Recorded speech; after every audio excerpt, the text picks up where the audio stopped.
puppet master. The theater had stood on the edge of town for as long as anyone could remember. Once a grand centerpiece of culture and art, it had long since fallen into disrepair. The faded marquee still bore the name Ravenwood Theater, though most of the letters had fallen away. Inside, the air was thick with dust and the scent of rotting wood. A group of young actors, led by an ambitious director named Claire, had taken it upon themselves to restore the theater's glory. They were drawn by the promise of its history, the allure of reviving something once great. Claire believed that their upcoming play, a revival of the Midnight Hour, would be the perfect way to reintroduce Ravenwood to the world. As the actors gathered for their first rehearsal, the atmosphere was electric. The group consisted of a mix of seasoned performers and eager newcomers. There was Tom, the leading man with a penchant for dramatic flair; Sarah, the quiet but talented ingenue; Marcus, the comic relief with a heart of gold; and Lila, the veteran actress who had seen it all. The first few rehearsals went smoothly enough, despite the creaking floorboards and flickering lights. But soon, strange things began to happen. Props would go missing, only to reappear in odd places.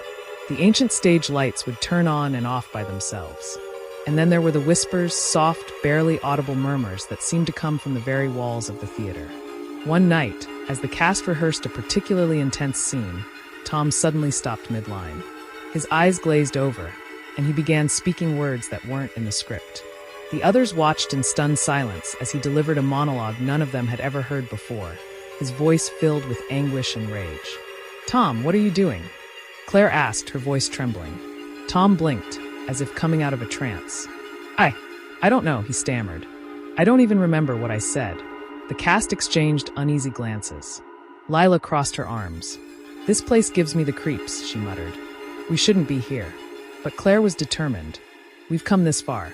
We can't back out now. Let's just take a break and regroup." As the days went on, the strange occurrences became more frequent. Sarah found herself waking up in the middle of the night, her dreams filled with scenes from the play that felt all too real.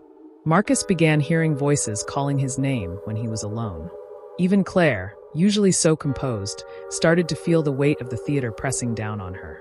One evening, as they rehearsed the final act, the air grew cold. The temperature in the theater plummeted, and an eerie silence settled over the room. Suddenly, the old velvet curtains began to move, though there was no breeze.